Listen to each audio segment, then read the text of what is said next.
Hello everyone. In this lecture, I'm going to explain the election of the US President. Ask just about anyone who is the most powerful person in the world, and you will most probably get a unanimous answer that the President of the United States.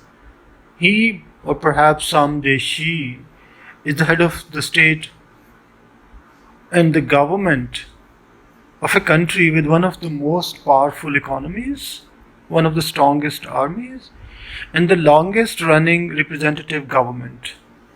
But one thing we need to keep in our mind is being the US president is one of the most difficult of the challenges, and so is to be nominated for running the elections. Before discussing the actual electoral process, let me very briefly explain the qualifications for the President of the United States explained by the Constitution of United States. First of all, the President must be a natural born citizen of United States. It means that anyone who has acquired citizenship afterwards by any means cannot become the President of United States. Number two, the minimum age of the candidate must be 35 years. But what we have seen over time is most of the presidents were either in their 50s, 60s, or 70s. There was hardly any president who was in 30s. And number three is that the person must have lived in the United States for 14 years at least. I mean, there was a case in the Supreme Court of the United States that the candidate should have lived in America for 14 years continuously or not. And the Supreme Court decided the total stay of the candidate in the United States must be 14 years. Whether it's continuous or not doesn't make any difference. Before the election of Barack Obama, there were some informal qualifications as well. I mean, it was believed that only a white male and a Protestant Christian could have become the president. But this qualification is no more, as Barack Obama, who was not white, rather he was an African American, a black person, won the election and became the president. And someday we might see a female president as well. The election of the US president is a lengthy affair, and it can be divided into three formal phases, steps. One is nomination. Number two is voting by the people to elect the electors. Number three is voting by the electors to elect the president. The electoral process in the United States for the president actually begins with the nomination. Very early in the election year. But before the nomination process actually starts, a lot happens.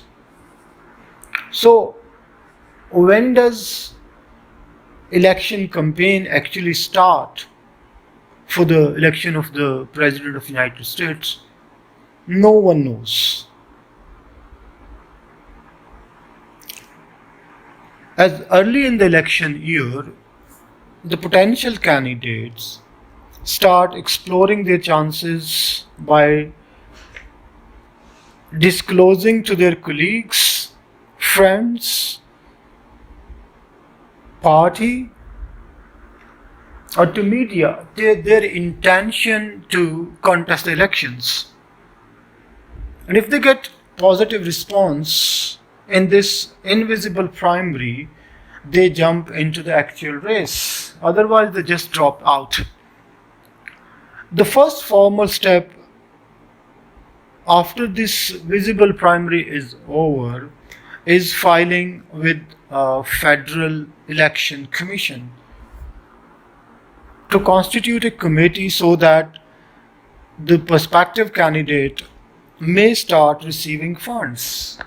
And this exploratory committee stage becomes a media event for free.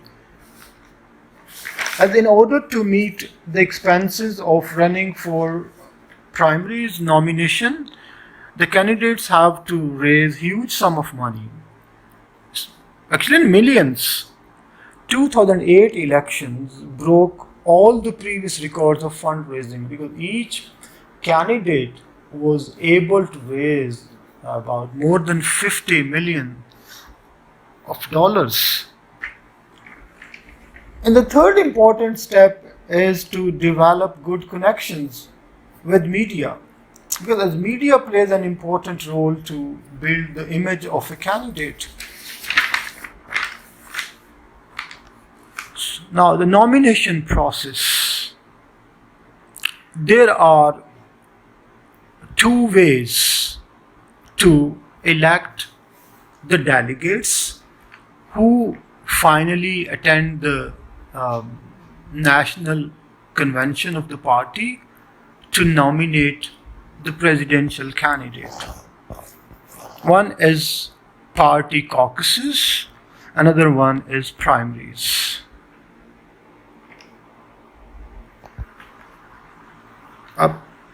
In a party caucus, grassroots party members of a community gather in a location to discuss all the prospective candidates and then vote for delegates to be sent to national convention. There are about 15 states where delegates are elected in the party caucuses. And the rest of the states, they elect their delegates through primaries. The primaries are of different types. They could be open, closed, or semi-open primaries. In open primaries, anyone who is the registered voter can vote irrespective of his or her party affiliation and irrespective of the fact which parties primaries are taking place. Whereas in closed primaries, only the registered party members have the right to vote to elect the delegates. There are semi-open primaries as well, where along with the members of the party whose primary is being held, those voters who are not the members of any party can also take part. An important feature of the state primary is front loading. It means that most of the states, in order to receive more media coverage, try to hold their primaries ahead of others. Once the primaries are over, the delegates are elected.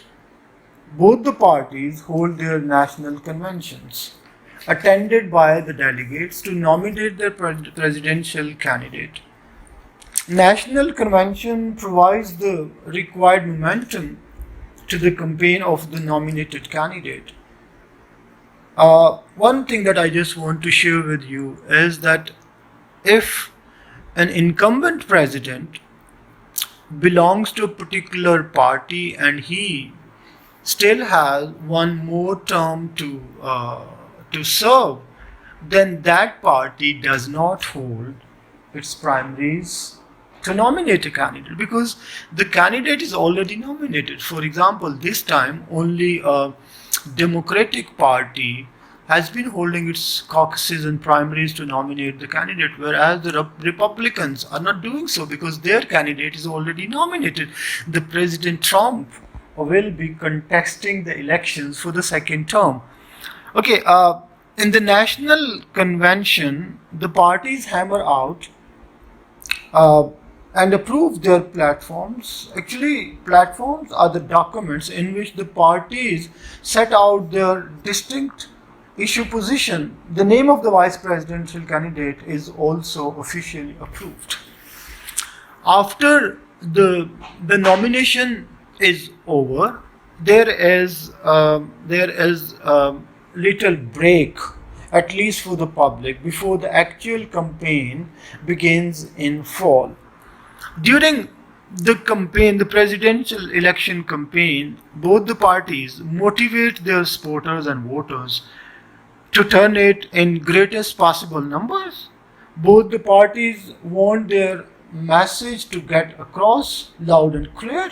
Both the parties seek to convince the undecided, the swing voters, about one third of the total votes, to vote for them, because these swing voters or undecided voters play the most important role in the victory or defeat of a presidential candidate.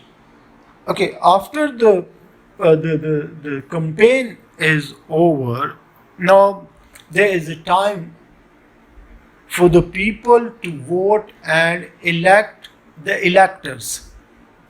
So let me just share with you that American presidential election is held on the first Tuesday that comes after Monday in the month of November, the election years.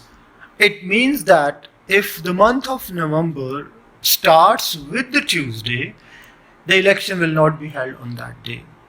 Let me also share with you the presidential election is not a national race. Rather, it is a competition between the candidates in each state. The people do not vote for the president directly, they rather vote for their electors, who afterwards elect the president and vice president. The Constitution provides for each state to have as many electoral college votes as it does representative and senators. For example, Alaska has only 3 electoral college votes because it has only one member of the House of Representatives and 2 senators. Whereas California, the biggest state in United States population-wise, has 55 electoral college votes because it has 53 members of the House of Representatives and 2 senators. One more thing that is very interesting to know about the presidential candidate, that the electoral college election operates on the basis of winner takes all rule.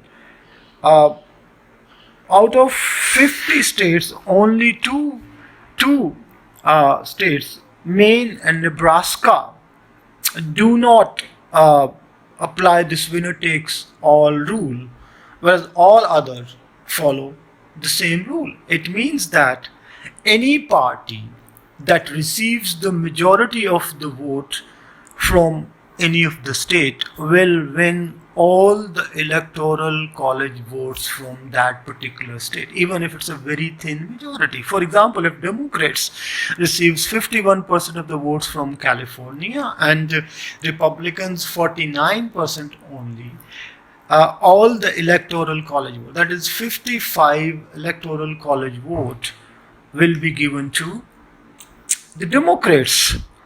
So, okay, once the polling is over, we can know that either the candidate from the Republican Party or Democratic Party has won because of the certain electoral vote that a party has managed to receive during those elections. It means that practically it's a direct elections, but constitutionally the election is still not over, as the electors had to meet in December, the election year,